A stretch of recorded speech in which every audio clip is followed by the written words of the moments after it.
Hello students, welcome to E academy. हम लोग अपना चैप्टर कर रहे हैं chemical bonding, right. And chemical bonding में जो हमने लास्ट लेक्चर में पढ़ा था वो था, स्टार्ट कर दिया था actually topic resonance, right. And resonance का हमने बेसिक्स किया था। मैं एक बार थोड़ा सा उसको रिवाइज करा देती हूँ सो दैट आज हम कनेक्ट कर सकें। रेजोनेंस में मैंने क्या कहा था कि कोई एक, आप सपोज कीजिए आप कोई एक मॉलिक्यूल कंसिडर कर रहे हो, जब उसके लिए कोई एक पर्टिकुलर लुईस स्ट्रक्चर आप नहीं लिख सकते जो कि उसकी सारी प्रॉपर्टीज एक्सप्लेन कर दे, राइट। मतलब किसी एक कंपाउंड के लिए, जैसे सपोज एग्जांपल लिया मैंने CO2, ठीक है। इसका कोई एक पर्टिकुलर स्ट्रक्चर आप जब सपोज कीजिए लुईस स्ट्रक्चर हम लिखते हैं ना, डॉट डॉट वाले इलेक्ट्रॉन डॉट स्ट्रक्चर्स, कोई एक स्ट्रक्चर जो आप लिखो जो कि इसकी सारी प्रॉपर्टी को एक्सप्लेन कर दे। जब ऐसा पॉसिबल नहीं हो पाता है तब हम क्या करते हैं, उस मॉलिक्यूल उस कंपाउंड के लिए कई सारे अलग अलग स्ट्रक्चर्स लिखते हैं। उन अलग अलग स्ट्रक्चर्स को हम क्या कहते हैं, कैनोनिकल स्ट्रक्चर्स या रेजोनेटिंग स्ट्रक्चर्स या फिर कॉन्ट्रीब्यूटिंग स्ट्रक्चर्स। और वो जितने अलग अलग स्ट्रक्चर्स हैं वो भी हर स्ट्रक्चर सारी प्रॉपर्टी नहीं एक्सप्लेन करता, कुछ कर पाता है कुछ नहीं कर पाता। और एक्चुअल में जो मॉलिक्यूल एग्जिस्ट कर रहा है उसके लिए हमने क्या वर्ड यूज किया था, रेजोनेंस हाइब्रिड। उसी की रियल एग्जिस्टेंस है, बाकी सब इमेजिनरी है, ठीक। ये चीज़ हमने की थी। उसके बाद हमने किया था कि हम जितने ज़्यादा रेजोनेटिंग स्ट्रक्चर्स अलग अलग लिख पाते हैं, है ना। एग्जाम्पल हमने थोड़ा बहुत किया था, बेंजीन को लेके किया था। एंड रेजोनेंस एनर्जी की बात की थी, तो थोड़ा सा मैंने आपको बता दिया। पहले एग्जाम्पल कर लेते हैं, फिर हम साथ के साथ वो सारी चीज़ें साइड बाय साइड रिवाइज होती जाएंगी, ठीक है। ओके, एग्जाम्पल CO2 से ले लेते हैं। देखिए सपोज कीजिए, हेडिंग लिख लेती हूँ मैं, रेजोनेंस, है ना। ओके, CO2 आपका ये होता है, दो लोन पेयर इधर भी आएंगे और दो लोन पेयर इधर भी आएंगे, ठीक है। अगर मैं इसको मूव करा दूं ऐसे, सपोज कीजिए ऐसे, तो क्या आपका आ जाएगा, अगला स्ट्रक्चर क्या होगा। और रेजोनेंस में जो आप रेजोनेटिंग स्ट्रक्चर्स लिखते हो ना, उनके बीच में जो एरो होता है वो ऐसा होता है, डबल साइडेड एरो, है ना। क्यों? क्योंकि उनके बीच में इक्विलिब्रियम होता है, इधर उधर दोनों साइड जा सकता है, तो इसलिए डबल साइडेड एरो होता है। अच्छा, उसके बाद आपका ये इलेक्ट्रॉन यहाँ मूव करेगा तो ट्रिपल बॉन्ड आ जाएगा, ठीक है। ध्यान से देखिएगा मैं क्या कर रही हूँ, यहाँ मैंने ट्रिपल बॉन्ड लगा दिया क्योंकि ये इलेक्ट्रॉन पेयर सेंटर में मूव कर रहा है, सेंटर में मूव कर रहा है इलेक्ट्रॉन पेयर। तो इसका मतलब क्या है, दो इलेक्ट्रॉन एक बॉन्ड बना रहे हैं, इसलिए मैंने यहाँ एक बॉन्ड एक्स्ट्रा बना दिया। अब इसके पास से इलेक्ट्रॉन की शॉर्टेज हुई है तो मैंने प्लस साइन लगा दिया, और एक लोन पेयर तो ऑलरेडी था ही, दो लोन पेयर थे ना। एक लोन जो आपका एक इलेक्ट्रॉन पेयर है उसको हमने मूव कराया, एक इलेक्ट्रॉन पेयर को एज सच शो कर दिया। यहाँ आ गया प्लस साइन। चलिए, कार्बन हमने एज सच उतार दिया। उसके बाद ये जो डबल बॉन्ड था, यहाँ से आप देख रहे हो एरो जा रहा है इधर, मतलब एक बॉन्ड यहाँ का बॉन्ड यानी इलेक्ट्रॉन्स वो मूव कर रहे हैं, तो यहाँ पे सिंगल बॉन्ड आ जाएगा और इलेक्ट्रॉन्स इसके पास मूव करके आ रहे हैं यहाँ नेगेटिव चार्ज, ठीक है। अगर ये तो मैंने इस साइड से किया, अगर मैं यही सेम चीज इस साइड से करती तो क्या आपका स्ट्रक्चर आ जाता। देखिए, इधर वाले पे बना देते हैं हम ट्रिपल बॉन्ड, ठीक। और जिसके साथ ट्रिपल बॉन्ड है उस पर प्लस साइन और एक लोन पेयर, जिसके साथ सिंगल बॉन्ड है उसके ऊपर तीन lone pair and negative sign, ठीक। क्लियर हुआ। कभी भी रेजोनेटिंग स्ट्रक्चर लिखना है वो लिखने आने बहुत ज़रूरी हैं, ठीक है। ऑर्गेनिक केमिस्ट्री में तो जब हम करेंगे, वो चैप्टर जब करेंगे तब दिखाऊंगी, मैं आपको सिखाऊंगी। बेंजीन में अगर आपको इलेक्ट्रॉन विड्रॉइंग ग्रुप लगा है, वो इलेक्ट्रॉन्स कैसे मूव कर रहे हैं कैसे नहीं, दैट इज़ वेरी इंपॉर्टेंट, ठीक है। तो सपोज कीजिए जैसे आपका बेंजीन है ये, ठीक है। और अगर मैं करना चाहूँ, सपोज कीजिए मैं ये कहती हूँ कि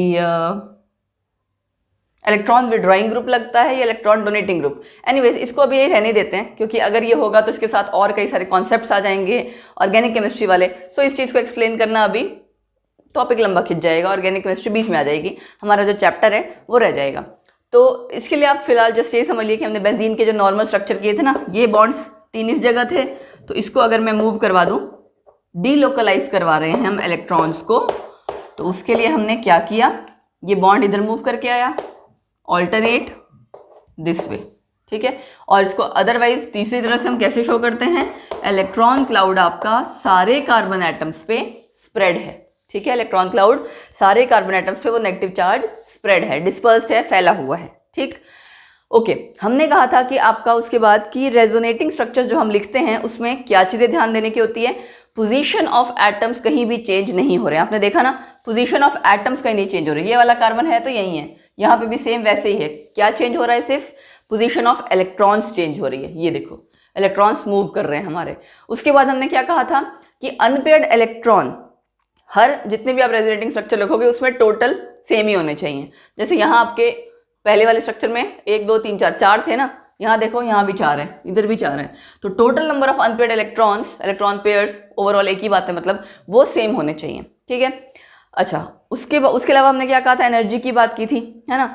तो एक काम करते हैं, साथ के साथ कैरेक्टरिस्टिक्स ऑफ रेजोनेंस भी कर लेते हैं। ठीक, इसको मैं रब कर देती हूँ क्योंकि कहीं ना कहीं तो हमें लिखना ही होगा ना पॉइंट।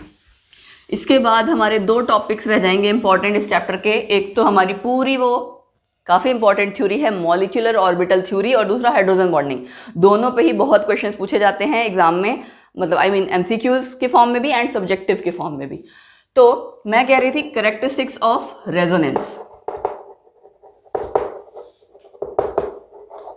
ये क्यों जरूरी है? हमने पिछली बार भी देखो, पिछले लेक्चर हमने क्या किया था? Rules for writing resonating structures, है ना, वो किया था मैंने, और उसमें मैंने आपको बताया था नेगेटिव पॉजिटिव चार्ज वाला एक पॉइंट, कि नेगेटिव चार्ज हमेशा किस पे आना चाहिए? इलेक्ट्रोनेगेटिव एटम पे, और positive charge electro positive atom पे। ठीक है। तो हम उस रेजोनेटिंग स्ट्रक्चर को क्या मानते हैं? ज़्यादा, आप कह सकते हो कि ज़्यादा स्टेबल या ज़्यादा कॉन्ट्रीब्यूटिंग। और हमने क्या कहा था? लाइक चार्जेस, एक जैसे चार्ज बिल्कुल साथ वाले पे नहीं आने चाहिए, साथ वाले एटम पे नहीं आने चाहिए, क्योंकि वो रिपल करेंगे। और जो आपके अपोजिट चार्जेस हैं वो ज़्यादा दूर नहीं आने चाहिए, पास पास आने चाहिए। तो ये कुछ पॉइंट्स थे जो हमने लास्ट टाइम किया था। अब आपकी बात आती है, फर्स्ट पॉइंट देखो, कैनोनिकल स्ट्रक्चर्स या रेजोनेटिंग स्ट्रक्चर्स जितने भी हैं वो सारे कैसे हैं? इमेजिनरी, उनकी कोई रियल एग्जिस्टेंस नहीं है। तो हम क्या बोलेंगे? ऑल द कैनोनिकल स्ट्रक्चर्स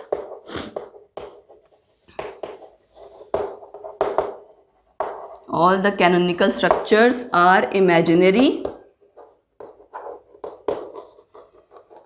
ठीक है।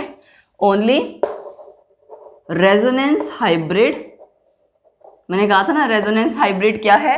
जितने आपने केमिकल स्ट्रक्चर्स लिखे हैं वो तो इमेजिनरी हैं, एक्चुअल में तो एग्जिस्ट कर नहीं रहे। उनके बीच में कोई एक जो एक्चुअल स्ट्रक्चर एग्जिस्ट करता है, ठीक है, जिसकी रियल एग्जिस्टेंस है, वो क्या कहलाता है? Resonance hybrid. लेकिन उसको भी आप एज सच ड्रॉ नहीं कर सकते हो, 2D फॉर्म में शो नहीं कर सकते। Only resonance hybrid has real existence. तभी हम क्या करते हैं कि हम मानते हैं कि ये स्ट्रक्चर ऐसा एग्जिस्ट कर रहा होगा, ये कहते हैं। ठीक है। अच्छा, ये चीज़ हो गई, रियल एग्जिस्टेंस की बात हो गई। उसके बाद क्या था आपका? रेजोनेंस एनर्जी का एक कॉन्सेप्ट था, है ना, कि सबसे ज़्यादा स्टेबल जो आपका कैनोनिकल स्ट्रक्चर होगा वो और रेजोनेंस हाइब्रिड, उनके बीच का जो डिफरेंस है वो क्या कहलाएगा? Resonance energy. राइट, यही कहा था ना मैंने। ओके, रेजोनेंस एनर्जी हो गई, तो उसके लिए हम क्या बोलेंगे? Resonance hybrid has least energy and most stable, है ना। ऐसे लिख सकते हो, हैज, ये लिख सकते हो least energy and highest stability, ऐसे भी लिख सकते हो। ये जस्ट पॉइंट्स मैं आपको क्यों बता रही हूँ, क्योंकि इस तरह से आता है, which of the following statements are correct for resonance, are not correct for resonance. इस तरह से आपको जो क्वेश्चन आएंगे वहां आपको पूरा कॉन्सेप्ट क्लियर होना चाहिए। Right, okay. So least energy है, मोस्ट स्टेबल है, ठीक। उसके बाद क्या बोलेंगे हम? मोर द रेजोनेंस एनर्जी, जितनी ज़्यादा रेजोनेंस एनर्जी होगी, रिलीज होगी, उतना ज़्यादा आपका स्टेबल कंपाउंड या मॉलिक्यूल होगा। More the resonance energy released, more stable compound.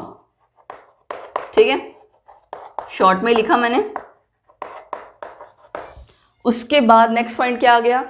जितने ज़्यादा आप किसी के लिए रेजोनेटिंग स्ट्रक्चर्स लिख पाते हैं, ठीक है, और वो रूल्स के अकॉर्डिंग होने चाहिए रेजोनेटिंग स्ट्रक्चर। जैसे सपोज कीजिए किसी कंपाउंड के लिए आपने 5 रेजोनेटिंग स्ट्रक्चर लिखे और किसी के लिए 4, दोनों ही सब रूल्स के अकॉर्डिंग है। ऐसा ना हो कि 4-5, मतलब एक जगह 5 एक जगह 4 आ तो रहे हैं, लेकिन जहाँ 5 आ रहे हैं उनमें से कोई 2 स्ट्रक्चर ऐसा हो जो रूल के अकॉर्डिंग ही ना हो। नेगेटिव आपका जो चार्ज है वो इलेक्ट्रोनेगेटिव एटम के बजाय इलेक्ट्रो पॉजिटिव पे आ रहा हो, तो उसकी कॉन्ट्रीब्यूशन नहीं मानी जाएगी या कम मानी जाएगी।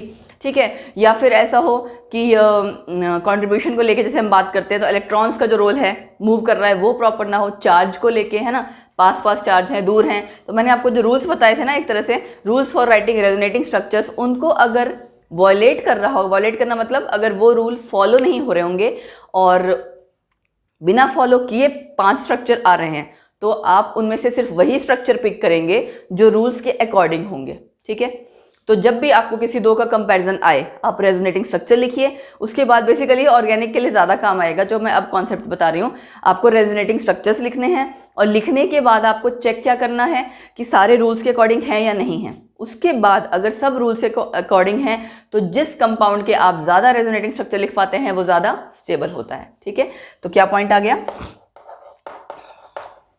मोर नंबर ऑफ रेजोनेटिंग स्ट्रक्चर्स, ठीक है, more stable compound, again same चीज आ गई, मोर स्टेबल कंपाउंड। ये मैं शॉर्ट में आपको जस्ट बता देती हूँ, अपनी अपनी लैंग्वेज में आप लोग लिख सकते हैं। सो क्लियर हो गया आपको? रेजोनेंस हाइब्रिड की हमने बात कर ली, रेजोनेंस एनर्जी की बात कर ली, एंड ऑलमोस्ट इस कॉन्सेप्ट में हमने सारे पॉइंट्स कवर कर लिए हैं, कुछ रह नहीं गया है। So I think yes, that's it for this. अब नेक्स्ट जो हमें टॉपिक करना है वो है मॉलिक्यूलर ऑर्बिटल थ्योरी। एक चीज़ और, जैसे हमने एक एग्जांपल कार्बन डाइऑक्साइड का किया है ना, बेंजीन का किया था, कार्बोनेट आयन का मैंने आपको पिछले लेक्चर में आई थिंक शायद बताया था। कार्बोनेट आयन का क्या फॉर्मूला होता है? CO3 2 negative. ठीक है, CO3 2 नेगेटिव। तो जिस पे नेगेटिव चार्ज है ना, जब भी नेगेटिव चार्ज ऑक्सीजन पे आए वहाँ आपके 3 लोन पेयर्स होते हैं। ठीक है, और जिसके साथ डबल बॉन्ड होगा वहाँ 2 लोन पेयर होता है। तो मैंने आपको याद है बताया था कि एक स्ट्रक्चर में आप इन दोनों पे नेगेटिव चार्ज दिखाओगे, एक पे आप इन दोनों पे, एक पे आप इन दोनों पे, तो वो भी एक एग्जांपल हो गया। तो रेजोनेटिंग स्ट्रक्चर हो सकता है आपको लिखने को आ जाए एग्जाम में, तो वो भी पता होना चाहिए। और आपको मैंने एक कॉन्सेप्ट और क्या बताया था, यहाँ पे वो पॉइंट ऐड हो जाएगा कि सबका जो मतलब जितने आपकी बॉन्ड लेंथ हैं वो ऑलमोस्ट इक्वल लेंथ की हो जाती हैं, है ना। जैसे बेंजीन में भी इलेक्ट्रॉन क्लाउड ओवरऑल सब पे स्प्रेड है, यहाँ है। इसके लिए भी हम फाइनल जो स्ट्रक्चर लिखेंगे वो क्या लिखेंगे? ऐसे डॉटेड डॉटेड, मतलब कि जो आपका इक्वल टाइप बॉन्ड लेंथ्स आ गई हैं। ठीक है, किसी दो पे आप नेगेटिव चार्ज दिखा दोगे। तो लास्ट पॉइंट हम क्या कह सकते हैं? एज अ रिजल्ट ऑफ या ड्यू टू रेजोनेंस,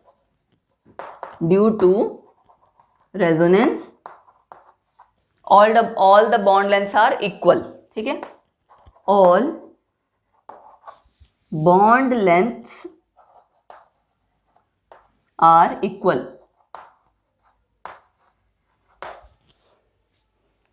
ठीक है, क्लियर है?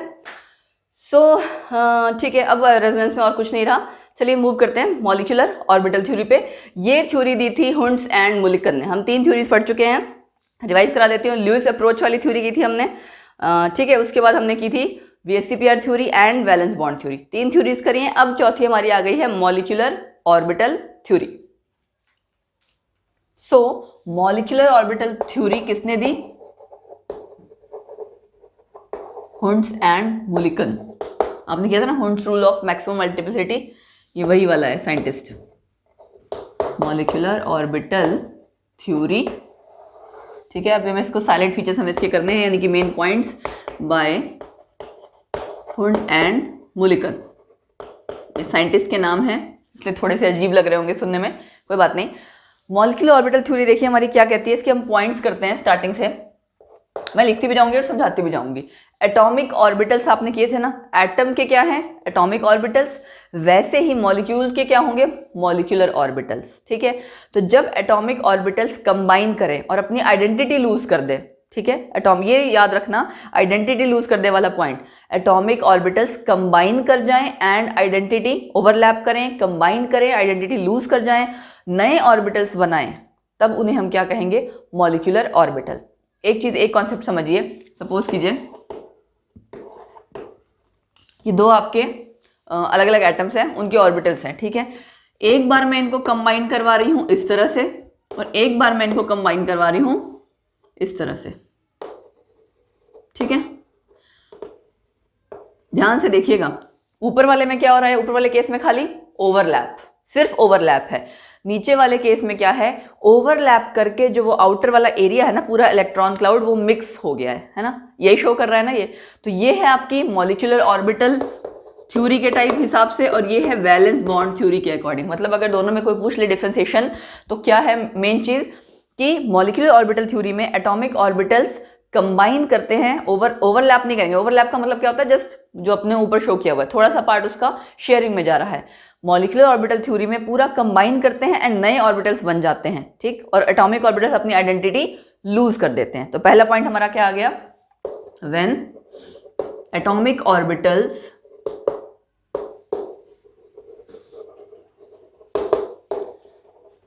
combine and lose their identity, इधर लिख लेती हूं मैं, combine and lose their identity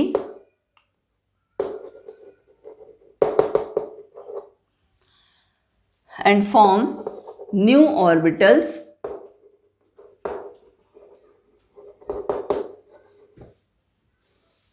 called as, अब इसको ऐसे भी लिख सकते हो, एटॉमिक, यहाँ व्हेन के बजाय लिख सकते हो, ये तो पूरा सेंटेंस चेंज करो, when atomic orbitals combine and lose their identity and form new orbitals then those orbitals are called as molecular orbitals. But मैं शॉर्ट में लिख दे रही हूँ, ठीक है। देन चलो पूरा लिख देती हूँ, ऐसा ना हो कि कोई गलत पिक कर ले। Then those orbitals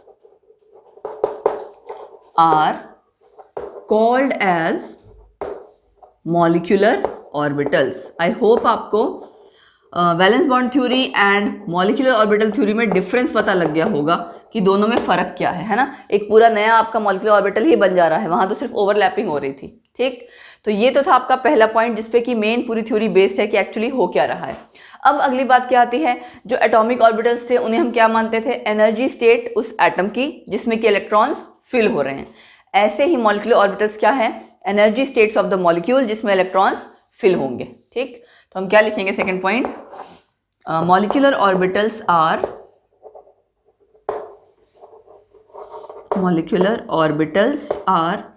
energy states of a molecule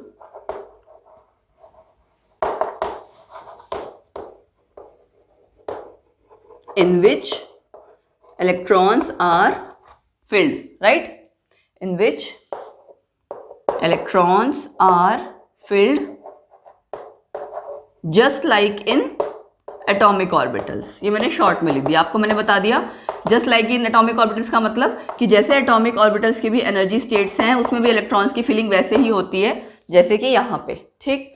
ये हो गए आपके दो पॉइंट्स। अब हमारा तीसरा पॉइंट आता है कि कौन कंबाइन करेंगे, जिनकी कंपेरेबल एनर्जी होगी सिर्फ वही कंबाइन करेंगे एटॉमिक ऑर्बिटल्स, सारे नहीं, ठीक है। तो हमारा थर्ड पॉइंट आ गया, only those atomic orbitals will combine, only those atomic orbitals will combine which have, ये चीज देखिए आपकी कॉम्बिनेशन वाला पॉइंट जो था ना, ये हाइब्रिडाइजेशन में भी ऐसा ही था, जिनकी अप्रॉक्सीमेटली इक्वल एनर्जी है शेप एंड ओरिएंटेशन को लेके, सेम वही पॉइंट यहाँ पे भी आ रहा है, only those atomic orbitals will combine which have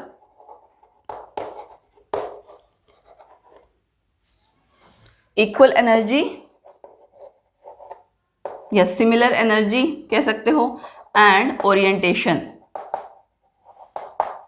ठीक।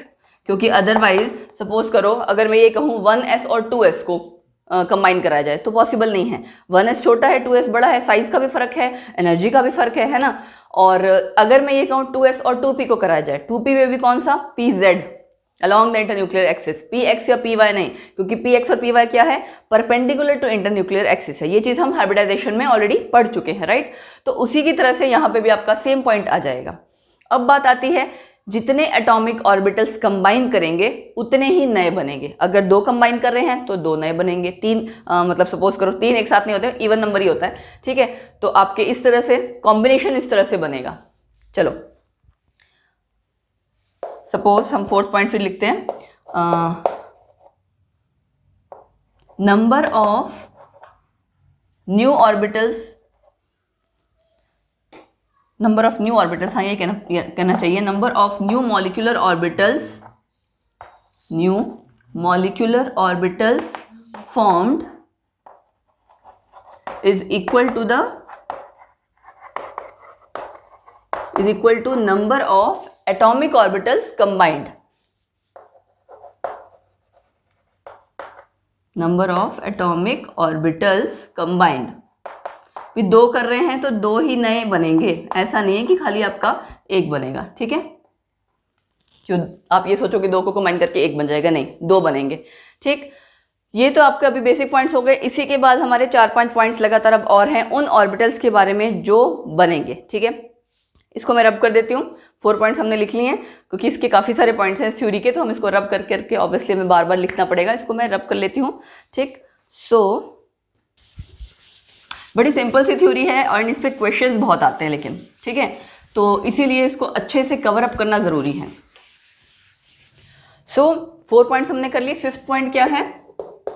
अच्छा, 4th पॉइंट में एक जो हमने एक पॉइंट हमने किया ना अभी कि इक्वल एनर्जी एंड ओरिएंटेशन वाला, उसमें इक्वल के बजाय हम ये भी कह सकते हैं comparable energy and proper orientation, क्योंकि एनर्जी एग्जैक्टली इक्वल तो बिल्कुल नहीं हो सकती है, बट कंपेरेबल का मतलब क्या है कि बहुत ज़्यादा एनर्जी गैप ना हो उन ऑर्बिटल्स में। ऐसा ना हो कि 1s और 2s जैसे हम बात कर रहे थे तो ज़्यादा गैप आ गया है ना, तो उस हिसाब से आपका जैसे अब सपोज करो 2s और 2p है, सेम शेल की है ना, एनर्जी गैप तो इसमें भी है एक तरह से, दोनों की एनर्जी थोड़ी तो डिफरेंट होगी, एस की एनर्जी कम पी की ज़्यादा है ना, बट अगर हम फिर भी कंपेयर करें तो कंपेरेबल एनर्जी, वहाँ आप करेक्ट कर लीजिएगा, इक्वल एनर्जी की जगह उसको कंपेरेबल एनर्जी कर लीजिए, एंड प्रॉपर ओरिएंटेशन, क्योंकि हम कंपेरेबल ओरिएंटेशन वर्ड नहीं यूज़ करेंगे ना, प्रॉपर ओरिएंटेशन। प्रॉपर ओरिएंटेशन का मतलब वही था कि आपकी जैसे अलॉन्ग द इंटरन्यूक्लियर एक्सिस हो रही है अगर ओवरलैपिंग, तो उसी के अकॉर्डिंग होनी चाहिए, ऐसा ना हो कि एक एस हो और एक पी एक्स हो जिसमें कि ओवरलैपिंग पॉसिबल नहीं है, ठीक है।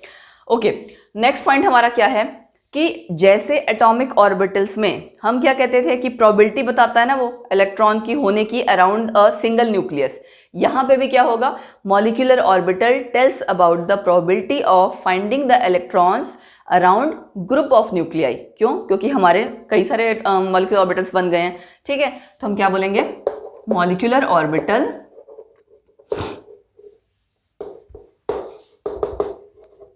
gives the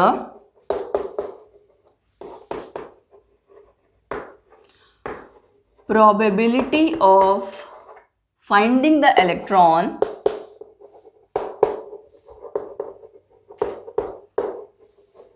around the group of nuclei। कैसे? जस्ट लाइक, एक्सप्लेन करना चाहें तो आप लिख सकते हैं, ये एक तरह से आपके नोट्स प्रिपेयर हो जा रहे हैं। मैं पूरे मॉलिक्यूलर ऑर्बिटल थ्योरी के साइलेंट फीचर्स बता रही हूँ, मेन फीचर्स जिन्हें कहते हैं। Just like atomic orbitals represent the probability of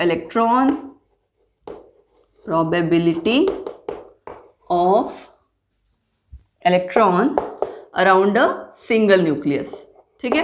वो एक न्यूक्लियस के अराउंड बताता था, यहाँ पे आपका जब कंबाइन कर गए हैं, सपोज करो आपके दो न्यूक्लियस हैं तो group of nuclei word plural है, एक से ज़्यादा, ठीक।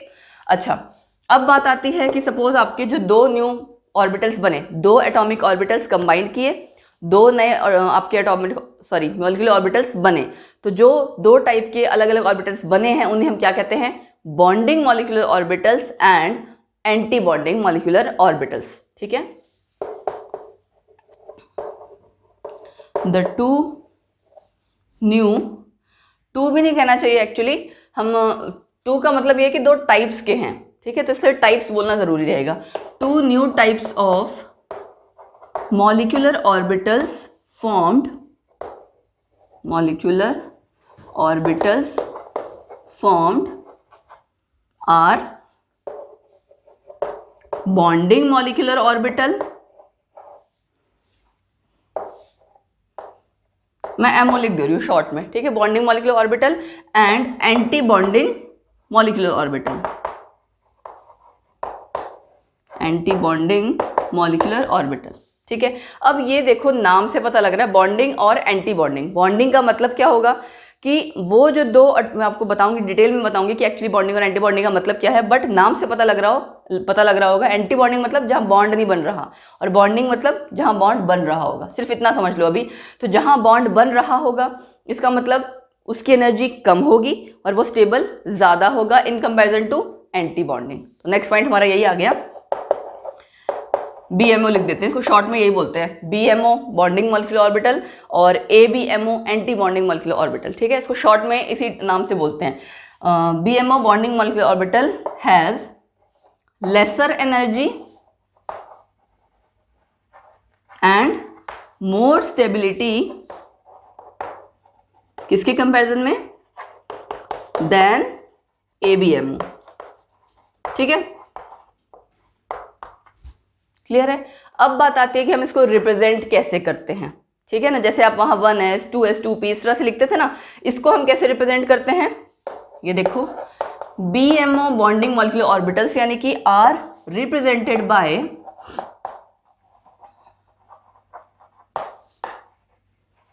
इसका एक पर्टिकुलर तरीका है सिग्मा पाई डेल्टा, ठीक है, ये आप ऑर्बिटल्स के नाम जैसे s p d इस तरह से लिखते थे ना, उसकी जगह यहाँ पे है सिग्मा पाई s। तो bonding molecular orbitals are represented by sigma pi s and anti bonding are represented bye,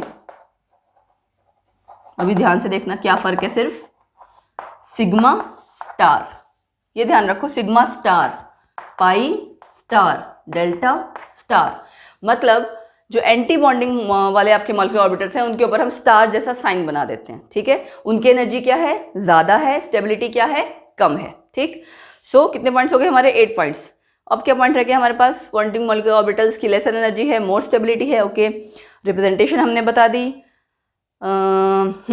electrons की फिलिंग जैसे नॉर्मली एटॉमिक ऑर्बिटल्स में होती थी वैसे ही यहाँ पे भी होगी, ठीक है। सो क्या पॉइंट आ जाएगा, इलेक्ट्रॉन्स आर फिल्ड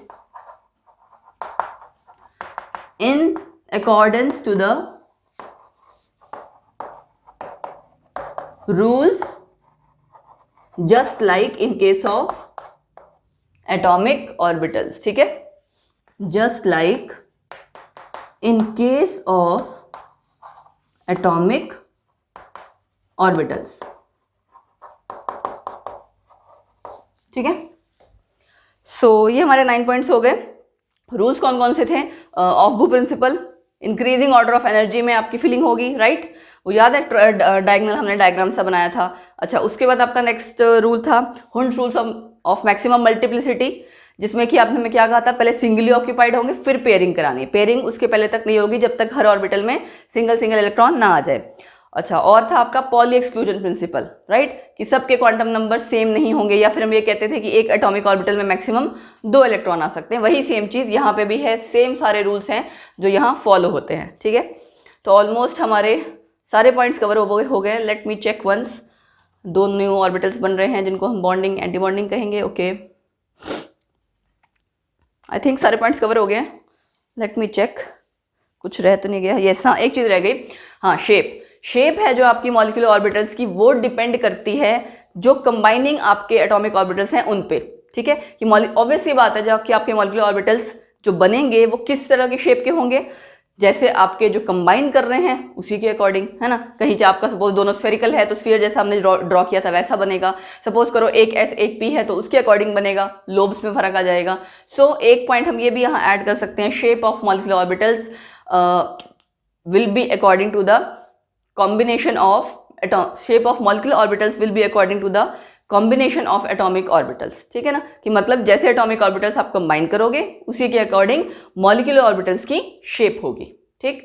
ये हो गई हमारी पूरी मॉलिक्यूलर ऑर्बिटल थ्योरी का बेसिक, मैं कह सकती हूँ जो मेन पॉइंट्स हैं, जिसको आप कैरेक्टरिस्टिक फीचर्स कहते हो, साइलेंट फीचर्स कहते हो, है ना, मेन पॉइंट्स ये वो हैं। सो बेसिक कॉन्सेप्ट हमने कर लिया। अब डिटेल में हम देखिए कि हमें पता लगेगा कि नेक्स्ट लेक्चर में मैं बताऊंगी आपको कि बॉन्डिंग वाले कैसे बन रहे हैं, एंटी बॉन्डिंग वाले कैसे बन रहे हैं, सिमेट्री क्या, कब कंबाइन करेंगे, एंड काफ़ी कुछ है अभी इस थ्योरी में। सो आज के लेक्चर के लिए इतना ही, इतने तक आप अच्छे से रिवाइज कर लीजिएगा सो दैट नेक्स्ट लेक्चर में आप कनेक्ट कर पाएँ। And yes, like share subscribe करना बिल्कुल मत भूलें। इस चैनल को, यानी कि जो लोग यहाँ नए आए हैं ई एकेडमी एजुकेशन पे, इसको ज़रूर सब्सक्राइब करें और ई एकेडमी स्कूल को भी ज़रूर सब्सक्राइब कर लें, क्योंकि आपके जल्द ही कोर्सेज स्टार्ट होने वाले हैं, paid courses, physics, maths, chemistry सबको लेके। तो अगर आपने सब्सक्राइब नहीं कर रखा होगा, बेल आइकन नहीं प्रेस कर रखा होगा तो नोटिफिकेशन मिस हो सकती है।